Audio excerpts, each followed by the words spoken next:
Welcome to Community Update. I'm Leslie McVeigh. And I'm Tom Handel. This week we'll find out about financial assistance for first-time homebuyers. And we'll hear about life in northern Maine. We'll also learn about better fire protection in Portland. All that and more brought to you by CTN5, your local community television station, and WMPG Radio right now on Community Update.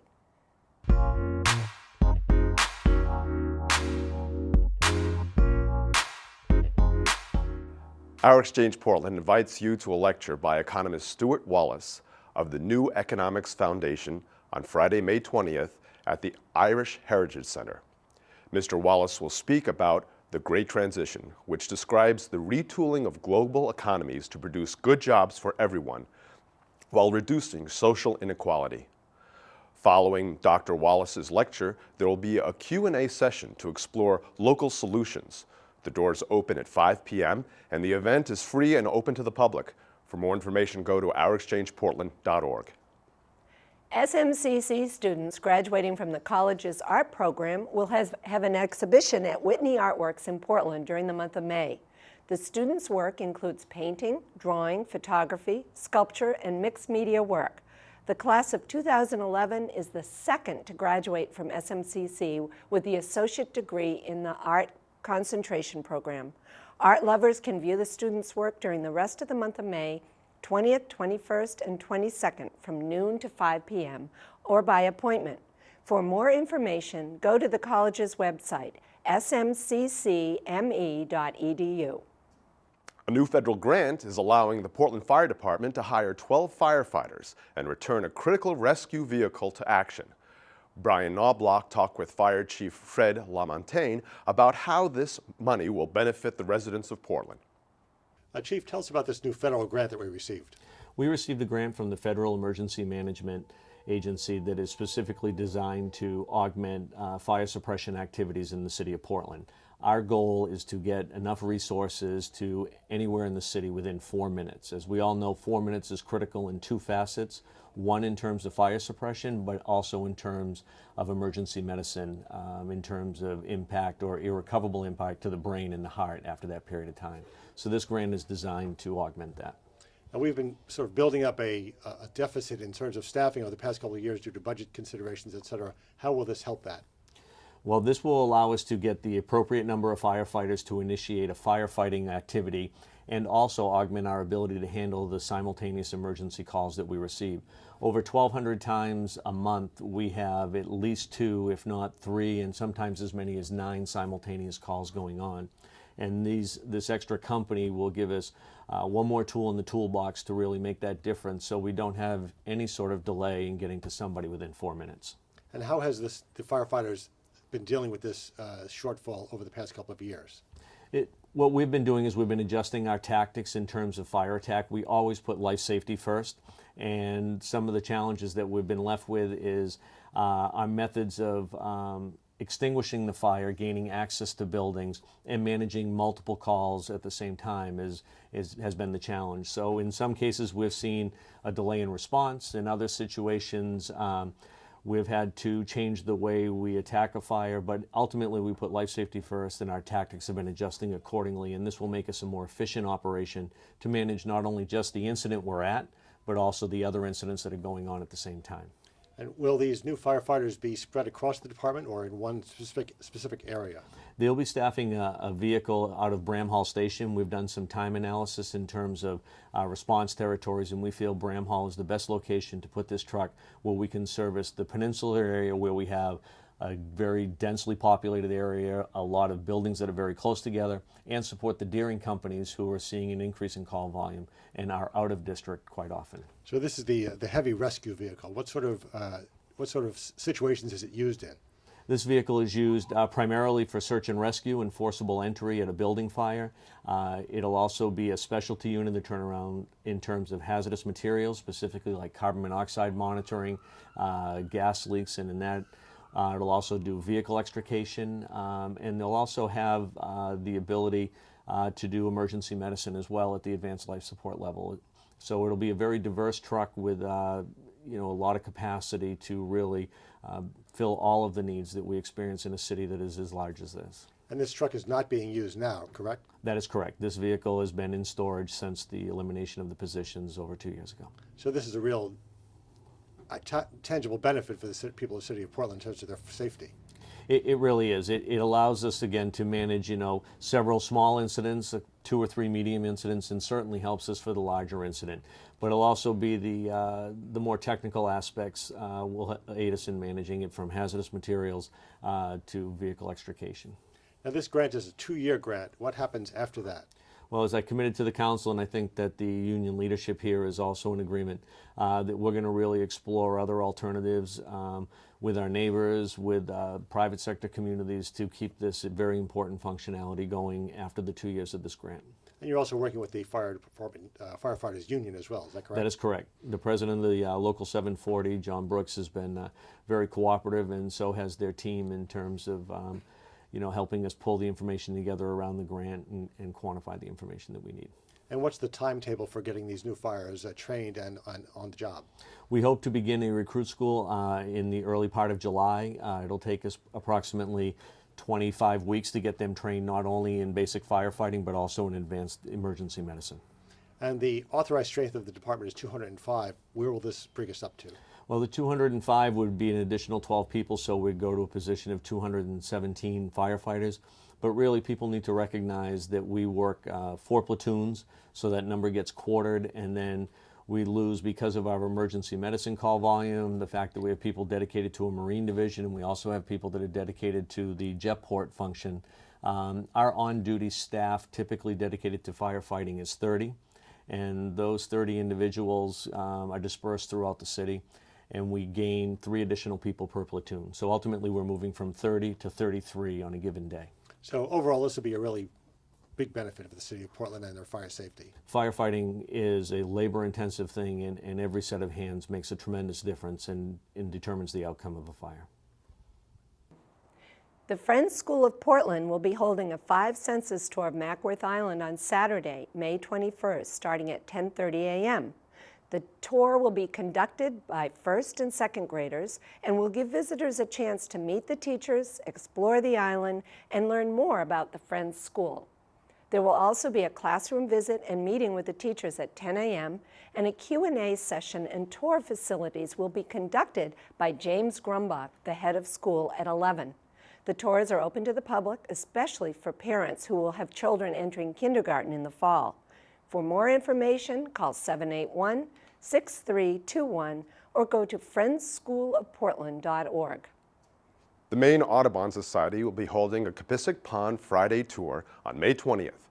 This small Portland park features a wide variety of habitats, including meadows, shrubs, cattail marsh, and streams.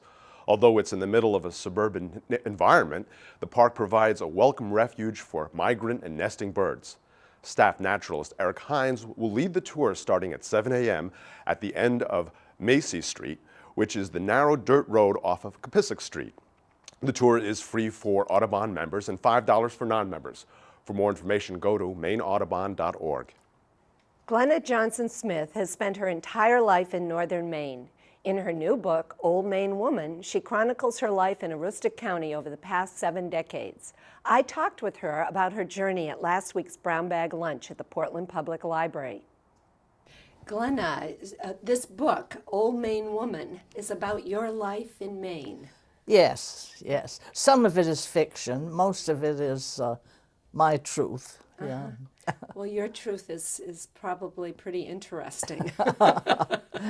So you grew up in Asheville, Maine, Yes. on the coast. Yes, it's a part of the town of Sullivan, right on the coast. Yeah. And then you ended up pretty far from the I coast. did indeed. I married my college boyfriend and moved to Aroostook in 1941. Oh, those boys, huh? I had all those boys. So did you have a farm? We did. We had a potato farm, and we both had to teach school to help support the farm. And in Aroostook, the kids get out of school to dig the potatoes. We had long potato recesses for a long time, a month, sometimes 6 weeks. Oh my gosh. Do you miss living by the ocean? I mean, I know I grew up in Portland and moved to the mountains in North Carolina for a long time and missed I missed it, and I always thought when I retired and I was then divorced, that I'd move back to the coast. But somewhere I fell in love with Aroostook, and it's home now. It got in your blood, huh? It does. It does. So tell me about your book. What inspired you to write this tale? Well, for a long time, I've been writing essays and stories for Echoes magazine, which is comes out 4 times a year, and so the director, Catherine Olmsted, said we should put these essays together into a book. So she did most of the work. She contacted Islandport Press, and they agreed to publish it. And yeah, it's been I never dreamed I'd be having this much fun at age 90. Now, the stories you write about in the book, do they span your lifetime? Yes, they do. Some of them are about my growing up in Asheville as a child, and some of them about my adapting to living in Aroostook. Because a small town back then was isolated. We had no television, we had no radio when I was young, and no open roads in the winter. You didn't see anyone except the people within walking distance. So we grew up really with most of the ideas that our grandparents had had before us. And there were no new ideas blowing in the wind in Asheville when I was young. And are a lot of them about your transitioning from the seacoast to Aroostook, and did the people give you a hard time? No, the people were wonderful. The place daunted me for a while because it was wind sweeps, and heavier winds than I'd ever seen on the coast, and big storms. It took me a while to get used to the place, but I loved the people right away. Glenna, what's an example of a story that you feel the people related to? Well, one that people have talked about a lot is entitled My Brother Victor. And I wrote it. I was living in Aroostook, and I was coming downstate a couple times a month to help with summer theater and so forth. And she said to me one day, this woman my age, you shouldn't drive alone in the car that distance. So she told me about an inflatable man that I could buy, and that amused me so much that I wrote My Brother Victor, who was an inflatable man. I love it. And that's been a popular one. Well, has Oprah called yet? Oprah hasn't. I've been expecting her.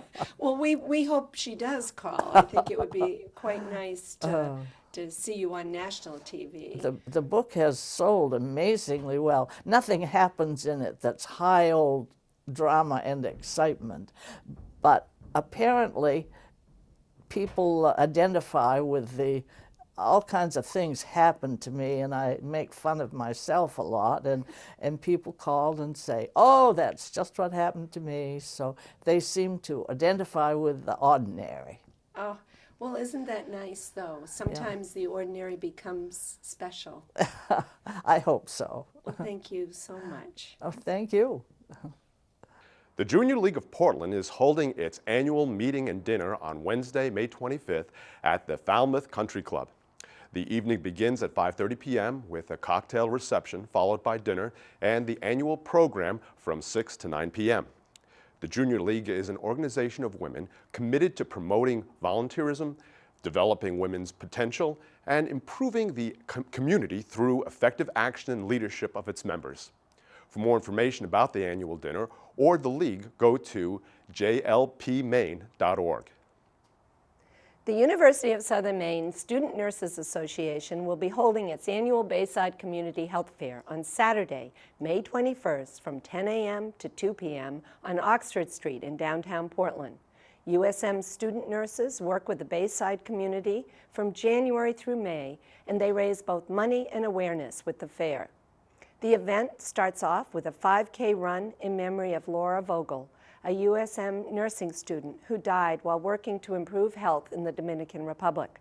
For more information, email Brooke, B-R-O-O-K-E, .Defort, D-E-F-O-R-T-E, at maine.edu, or go to the university's website, usm.maine.edu.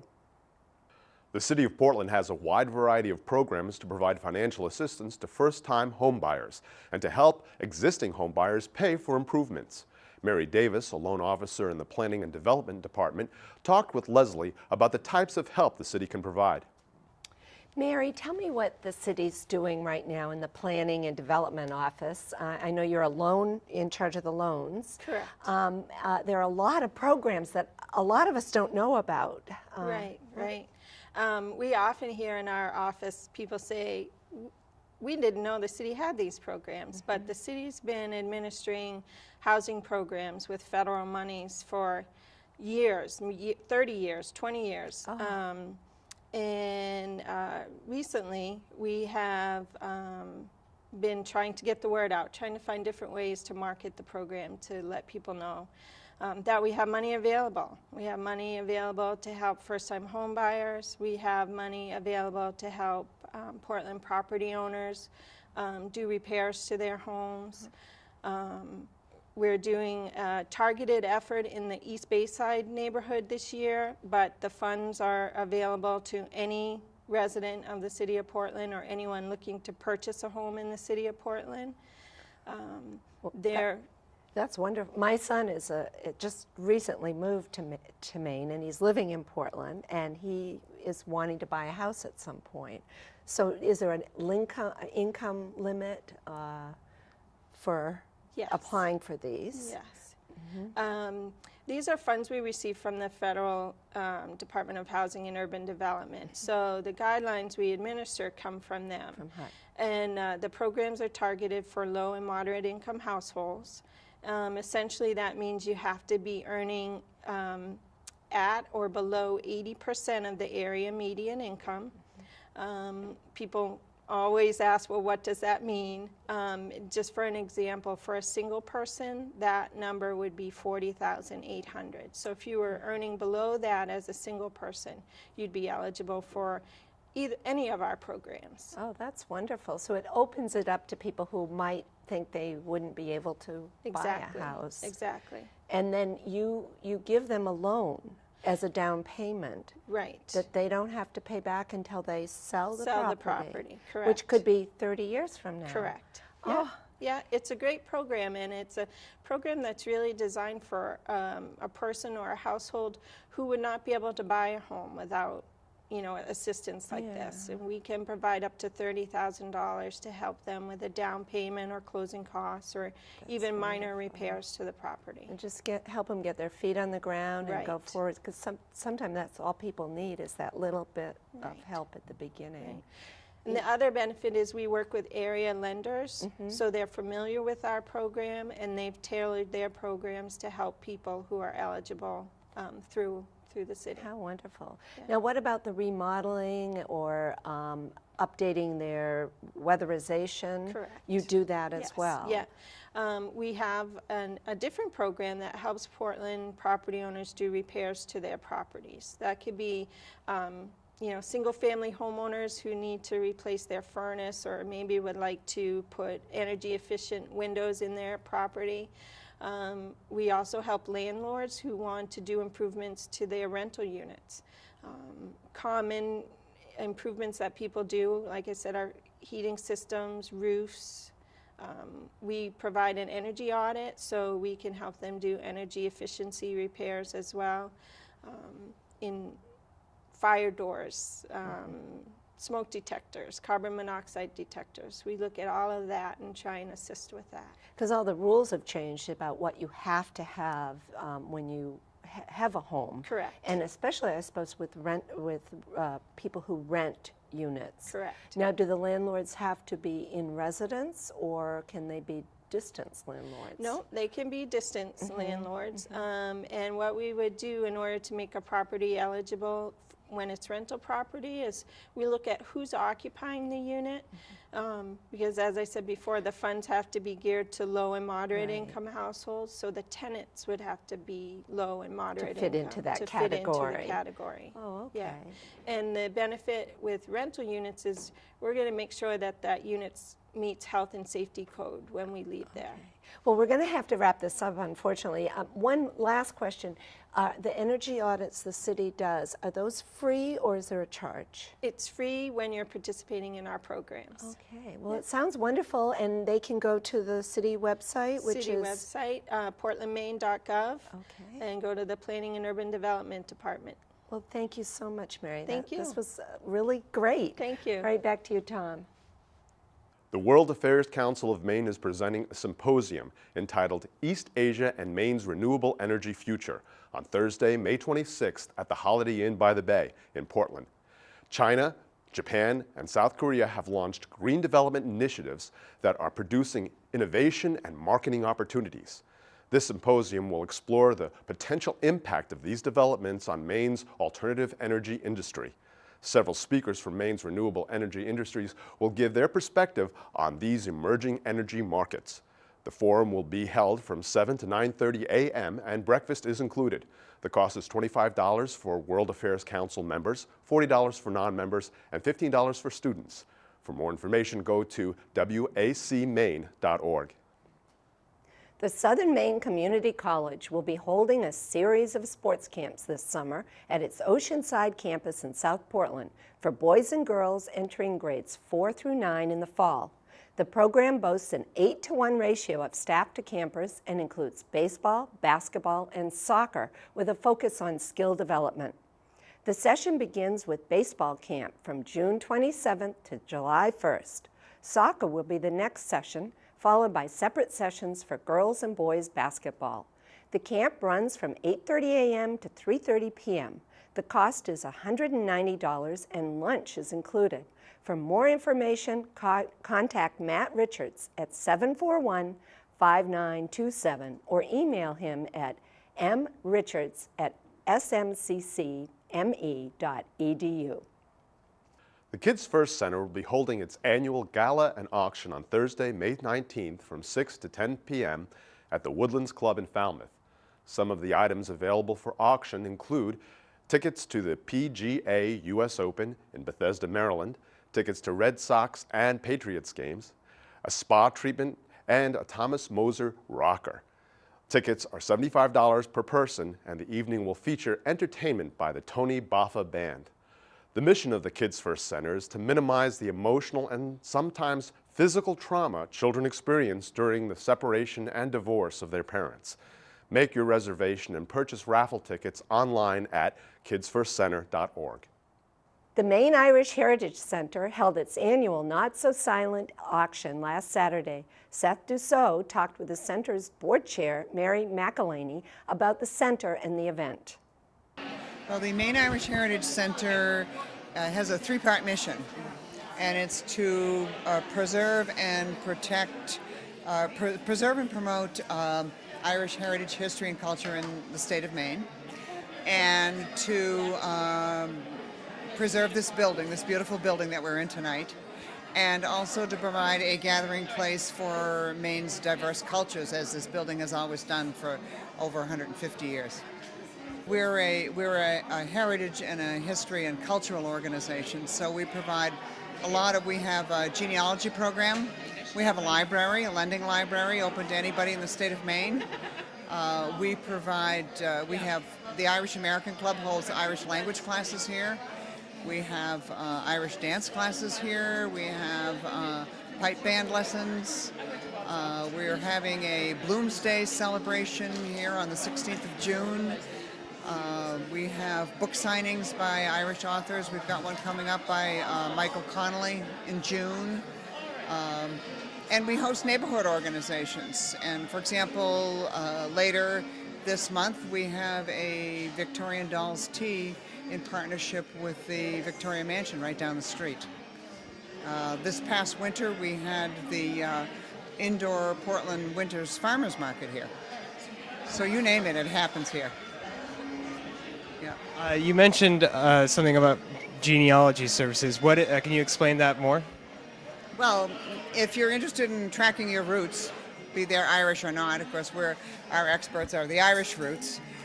You can either email us at roots@maineirish.com, or you can come in at one of our open hours, and we have genealogists here, volunteer genealogists, who will help you begin to search your roots. What exactly is going on today? What is this event? We have two fundraisers every year, two fundraisers each year to raise money for operations. And this is the silent auction, where we raise about a quarter of our operating expenses for the year. And we do it through generous donation of many individuals and area and statewide businesses. And we also, and all volunteers, put the thing together, and people come and bid and buy and donate and have a good time. How many participants do you have this year? Well, we've sold 200. We have about 220, 225 tonight. Yes. And you mentioned about restoring this building. Can you talk a little bit more about that? Well, the building was built in the late 1880s, and prior to the Maine Irish Heritage Center taking it over in 2002, it had been empty for 5 years. And we've been in existence for about 9 years. 5 years ago, the bell fell from the tower, and the building was closed for 2 years. But again, through many, many volunteers, and we were able to get the bell ringing again. And so it rings every day at noon, and just like it did many, many years ago. So we've done that restoration. We've restored this downstairs here. We've just got a handicapped lift put in, which is wonderful, and that was through the generosity of the City of Portland. They helped us with a grant, so now all levels are open to anyone with any mobility issues. We've reconfigured the bathrooms and put in new bathrooms. We've got heat in various places where we didn't have heat before. So there's a lot more work to do. We've got to restore the windows, and we've done a lot of electrical work. We've got our fire alarms in. We've got a sprinkler system.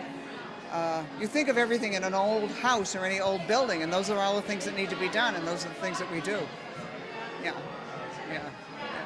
And we have a company of girls, which is a local arts and dance for girls in the city. They are housed here. We have other programs, so I would ask everyone to come by and see this beautiful old building. And if they're interested in borrowing from our library or researching their roots, that would be wonderful. We're on, our website is maineirish.com, and you can find out when we're open. You can trace your roots and come by and join us. Join us at one of the many wonderful events that we're having, whether it's the quarterly workshop or something, a concert or something. That's it for this edition of Community Update. I'm Tom Handel. And I'm Leslie McVeigh. Be sure to join us every week for a new show on your local community television station, CTN5 and WMPG Radio. If you'd like to have news about your organization covered on this program, please contact us at 775-2900 or visit ctn5.org to find out how to become a member. Thanks for watching, and please get involved in your community.